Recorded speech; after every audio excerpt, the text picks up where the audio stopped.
Hello students, welcome my channel Quick Learn Easily. Students, today my topic is negative and interrogative sentences. आज मैं आपको negative and interrogative sentences बताऊंगी किसके past indefinite tense के. Okay इससे पहले मैंने आपको simple past आपको मैंने बताया था कि simple past हम कैसे बनाते हैं, past indefinite tense के simple sentences को कैसे solve करते हैं, कैसे उसके rules होते हैं, क्या उनकी पहचान होती है. उम्मीद करती हूँ वो आपने अच्छे से सीख लिए होंगे. तो चलिए आज हम past indefinite के ही नेगेटिव एंड इंटरोगेटिव सेंटेंसेस को करते हैं. तो फर्स्ट मैं आपको नेगेटिव का बताऊंगी कि नेगेटिव सेंटेंसेस में हम कौन सा रूल फॉलो करते हैं. सबसे पहले बेटा हम सब्जेक्ट को लिखेंगे, फिर डिड नॉट आएगा, देन वर्ब की फर्स्ट फॉर्म आती है एंड देन ऑब्जेक्ट आता है. तो पहले हम सब्जेक्ट को लिखेंगे. जैसे ये मैंने कुछ एग्जांपल्स लिए हुए हैं, मैंने किए हुए हैं, ये मैं आपको बताती हूँ कि कैसे किए. He did not miss the bus. तो ही है, ही मेरा सब्जेक्ट है, तो इसमें मैंने डिड नॉट को यूज़ किया है ही के साथ. फिर वर्ब की फर्स्ट फॉर्म आई है एंड देन ऑब्जेक्ट आ गया. पहले सब्जेक्ट रखा, फिर उसके साथ डिड नॉट का यूज़ किया, फिर वर्ब की फर्स्ट फॉर्म आ गई एंड देन ऑब्जेक्ट आ गया. तो शी है, नेक्स्ट देख लीजिए, शी है, she did not go to the college, ये है.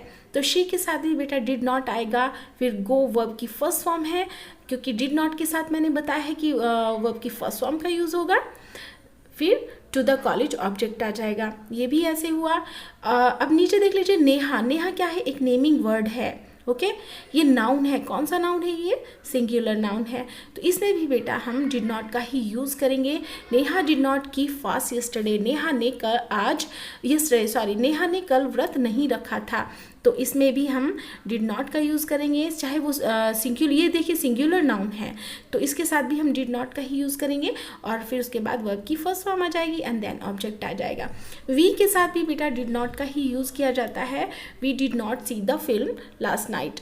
हमने लास्ट नाइट पिक्चर नहीं देखी थी, फिल्म नहीं देखी थी. तो इसके साथ भी बेटा डिड नॉट का यूज़ हुआ है, वर्ब की फर्स्ट फॉर्म लगी है. आई के साथ भी डिड नॉट का यूज़ होगा, अब वर्ब की फर्स्ट फॉर्म आ जाएगी read. I did not read newspaper today. आज मैंने न्यूज़पेपर नहीं पढ़ा था. हिंदी ये है इसकी. इंग्लिश क्या है? I did not read newspaper today. तो इसमें भी रीड वर्ब की फर्स्ट फॉर्म आ गई. वैसे तो रीड की तीनों फॉर्म्स रीड रीड रीड ही होती है बेटा. फर्स्ट सेकंड थर्ड तीनों फॉर्म्स रीड होती हैं. आपको फर्स्ट वर्ब की फर्स्ट सेकंड एंड थर्ड तीनों फॉर्म्स को आपको बेटा याद कर लेना चाहिए, क्योंकि आगे चल के जितने भी हम टेंसेस करेंगे उसमें भी वर्ब की थर्ड फॉर्म का भी कहीं ना कहीं यूज़ होगा. और फर्स्ट सेकंड फॉर्म का तो यूज़ मैंने आपको बता ही दिया. और जब आपको किसी भी टेंस के रूल्स आपको आते होंगे, तीनों फॉर्म्स आपको लर्न होंगी, अच्छे से याद होंगी, तो आप इजीली किसी भी टेंस की ट्रांसलेशन आसानी से आप उसको कर लोगे. तो आपको मैं शॉर्टली ये बता देती हूँ कि ये जो नेगेटिव सेंटेंसेस हैं इसमें हम क्या करेंगे. पहले सब्जेक्ट लिखेंगे, फिर डिड नॉट लिखेंगे, उसके बाद वर्ब की first form and then object आता है. और कोई भी सब्जेक्ट हो, चाहे वो सिंगुलर हो चाहे वो प्लूरल हो, चाहे सिंगुलर नाउन हो चाहे प्लूरल नाउन हो, ओके, चाहे सिंगुलर प्रोनाउन हो या फिर प्लूरल प्रोनाउन हो, सबके साथ हम डिड नॉट का यूज़ करेंगे और डिड नॉट के साथ वर्ब की फर्स्ट फॉर्म का यूज़ करेंगे. ओके एंड देन हमारा ऑब्जेक्ट आ जाएगा. ऐसे होगा. तो चाहे वो कोई भी प्रोनाउन हो, आई वी यू दे हो, ही शी इट हो, सब के साथ बेटा हम वर्ब की फर्स्ट फॉर्म लगाएंगे और डिड नॉट का यूज़ करेंगे. ये ध्यान रखिएगा आप. तो ये तो नेगेटिव वाले थे. तो लेकिन नेगेटिव नहीं वालों में ये नहीं वाले थे नेगेटिव. कुछ होते हैं कभी नहीं वाले, और कुछ कोई नहीं, और कुछ नथिंग, कुछ नहीं वाले. ओके तो देख लीजिए नेवर वाले हम कैसे करते हैं, कभी नहीं वाले हम कैसे करेंगे. पहले सब्जेक्ट आएगा, फिर नेवर आएगा, उसके बाद वर्ब की सेकंड फॉर्म का यूज़ होगा, देन ऑब्जेक्ट को यूज़ करेंगे. ओके अभी हम क्या कर रहे थे, डिड नॉट के साथ वर्ब की फर्स्ट फॉर्म का यूज़ कर रहे थे, लेकिन नेवर वालों के साथ बेटा हम वर्ब की सेकंड फॉर्म का यूज़ करेंगे. ये ध्यान रखिएगा. किसका यूज़ करेंगे? वर्ब की सेकंड फॉर्म का. देन हमारा ऑब्जेक्ट आ जाता है. मैं कुछ एग्जाम्पल्स लिखे हैं मैंने, वो बता देती हूँ. नथिंग वाला, द मास्टर नेवर वाले को देख लीजिए. He never came to me. Okay तो ही के साथ बेटा सब्जेक्ट आ गया ही, फिर नेवर आ गया, फिर केम. और एक बात आपको और ध्यान रखनी है कि नेवर के बाद वर्ब आती है. जब हम नेवर कभी नहीं वाला सेंटेंस करते हैं तो हम नेवर पहले रखेंगे और वर्ब को बाद में रखेंगे. ओके ये ध्यान आपको रखना है कि जब हम सेंटेंसेस नेवर वाला कर रहे होते हैं तो हम पहले सब्जेक्ट आएगा, फिर नेवर आएगा, फिर आएगी वर्ब की सेकेंड फॉर्म, फिर ऑब्जेक्ट आ जाएगा. ये ध्यान रखिए.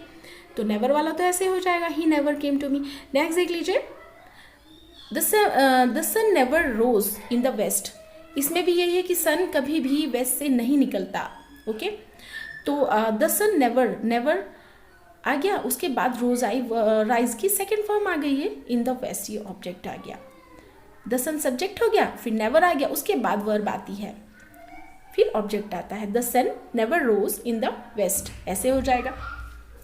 अब देख लीजिए, नेवर वाले में तो पहले नेवर आता है फिर वर्ब आती है, लेकिन अगर नथिंग वाला हो, नथिंग में क्या है, पहले हम नथिंग वाले को पहले सब्जेक्ट रखेंगे, उसके बाद वर्ब आती है, देन नथिंग आता है।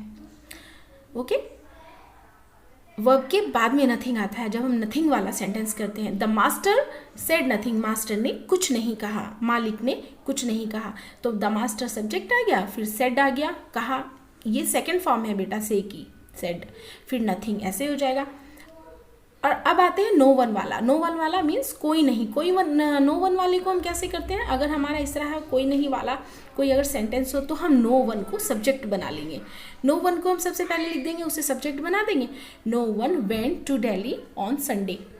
ओके, तो संडे को कोई भी दिल्ली नहीं गया था, तो नो वन को सब्जेक्ट बना लिया। वेंट आ गई, वेंट किसकी सेकंड फॉर्म है, गो की, जाने की इंग्लिश है गो, और उसकी सेकंड फॉर्म होती है बेटा वेंट, थर्ड होती है गॉन, गो वेंट गॉन। तो क्या है, इसमें वेंट आ जाएगा, टू दिल्ली ऑन संडे, फिर ऐसे हो जाएगा, ऑब्जेक्ट आ जाएगा। No one went to Delhi on Sunday, ऐसे हो जाएगा। तो अभी ये क्या है, ये तो मेरे नेगेटिव थे, नेवर वाले, कभी नहीं वाले, कोई नहीं वाले थे। अब मैं आपको इंट्रोगेटिव सेंटेंसेस बताती हूँ कि इंट्रोगेटिव सेंटेंसेस कैसे करते हैं। इंट्रोगेटिव सेंटेंसेस वो होते हैं बेटा जो क्या वाले होते हैं या फिर क्वेश्चन वर्ड वाले होते हैं। ये भी दो टाइप के होते हैं, एक तो वो होते हैं जिनके स्टार्टिंग में क्या आ जाता है, और एक वो होते हैं जिनके बीच में क्वेश्चन वर्ड आता है। ओके, क्वेश्चन वर्ड मीन्स जैसे क्यों, कब, कहाँ, क्या, या कौन सी, किसका, किसकी, इस तरह से। ओके, तो हम कुछ ऐसे होते हैं, क्या वह जाता था, मान लीजिए पास्ट इंडेफिनिट का क्या वाला है, क्योंकि इसके स्टार्टिंग में क्या आ रहा है, शुरुआत में क्या आ रहा है, तो हम क्या रखेंगे, इसको कैसे बनाएंगे, सबसे पहले डिड रखेंगे जिसके स्टार्टिंग में क्या आ रहा हो, फिर सब्जेक्ट रखेंगे, फिर वर्ब की फर्स्ट फॉर्म आएगी एंड देन ऑब्जेक्ट आएगा। तो आप याद रखिएगा कि डिड के साथ वर्ब की फर्स्ट फॉर्म ही आती है, फिर ऑब्जेक्ट आता है, और डिड को सबसे पहले रखेंगे।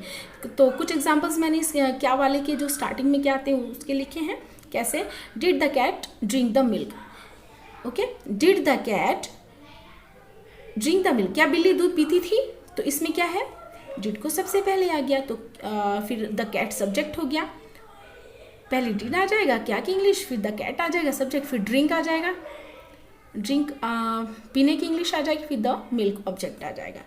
फिर है did the students make a lot of noise, ये है sentence, did the students make a lot of noise, ऐसे है।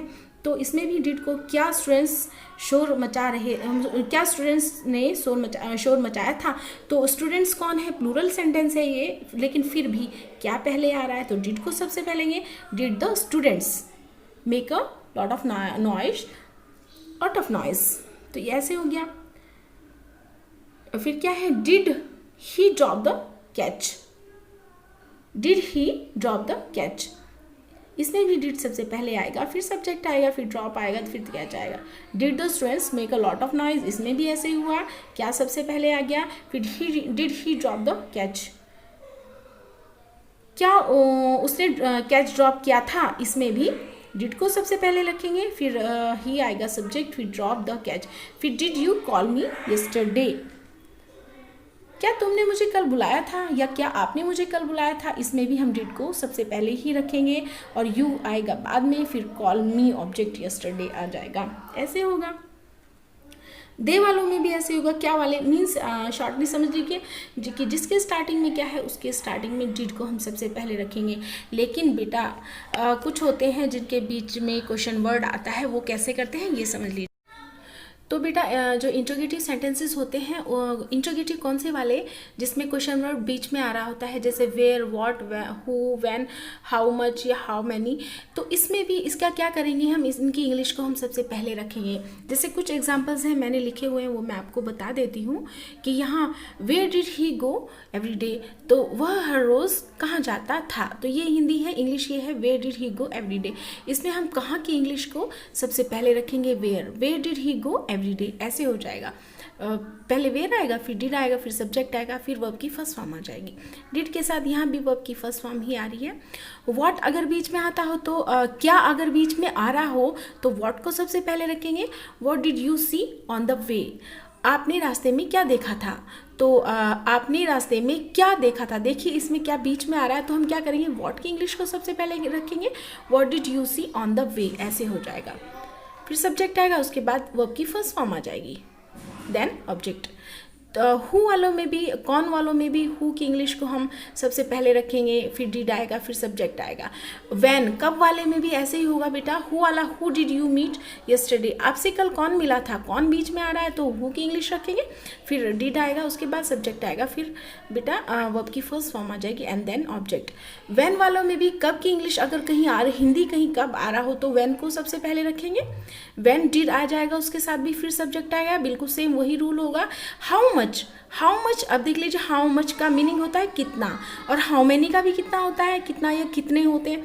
तो हाउ मच कहाँ यूज़ करते हैं हम, हाउ मच बेटा हम वहाँ यूज़ करते हैं जहाँ किसी चीज़ की मात्रा को, जैसे लीटर में नापा जा रहा है। How much milk did you drink today, तो इसमें आपने आज कितना दूध पिया था, तो ये है, तो क्या है इसका हाउ मच, कितना, कौन है, दूध के बारे में बात हो रही है तो हाउ मच आएगा। ओके, और अगर हाउ मेनी कहाँ आता है, हाउ मेनी जो आता है वहाँ जहाँ पर नंबर्स में कोई चीज़ आ रही हो, मात्रा में, जहाँ पर कोई चीज़ कि हम गिनती में कोई चीज़ ला रहे हो, नंबर्स में 1 2 3 4 5 इस तरह की आता हो, तो वहाँ हम किसी चीज़ को हम नंबर्स में ला रहे हो तो वहाँ हमारा हाउ मेनी आता है। तो हाउ मच मिल्क, मिल्क के साथ हमारा हाउ मच आ गया। लेकिन how many people attend the party, party कितने लोगों ने अटेंड की थी, कितने लोगों ने, लोग कितने भी हो सकते हैं। ओके, नेक्स्ट देख लीजिए विच, कौन सी की इंग्लिश, अगर कौन सी आ रहा हो तो भी विच की इंग्लिश हम स्टार्टिंग में रखेंगे। Which film did we see on the Sunday, okay, Sunday को हमने कौन सी पिक्चर देखी थी, ये है। तो इसमें विच फिल्म, विच कौन सी की इंग्लिश सबसे पहले लाएंगे, फिर डिड आ जाएगा, फिर वी आएगा बेटा हमने की इंग्लिश, वी आ जाएगा सब्जेक्ट, फिर सी वर्ब की फर्स्ट फॉर्म आ जाएगी and then object on Sunday, ऐसे आ जाएगा। तो ये इसमें यही मैं आपको शॉर्टली बताऊंगी कि अगर क्वेश्चन वर्ड बीच में आता है तो उसी क्वेश्चन वर्ड की हम इंग्लिश को उसी के अकॉर्डिंग सबसे पहले रखेंगे एंड देन हमारे डिड आएगा, फिर सब्जेक्ट आता है एंड देन वर्ब की फर्स्ट फॉर्म आती है, उसके बाद बेटा ऑब्जेक्ट आ जाता है। पहले क्वेश्चन वर्ड की इंग्लिश आई, फिर डिड आएगा, फिर सब्जेक्ट आएगा, फिर वर्ब की फर्स्ट फॉर्म आता है एंड देन ऑब्जेक्ट आता है। तो ये बेटा मेरा पास्ट इंडेफिनिट टेंस के इंट्रोगेटिव और नेगेटिव सेंटेंसेस थे जिनको मैंने क्लियर किया। अब बेटा नेक्स्ट वीडियो में मैं आपको दूसरा टेंस बताऊंगी और मेरी वीडियोस को देखते रहिए, लाइक कीजिए मेरी वीडियोस को, और अगर आप मेरे चैनल पर न्यू हैं तो प्लीज़ मेरे चैनल को सब्सक्राइब कीजिएगा। ओके बेटा, थैंक यू।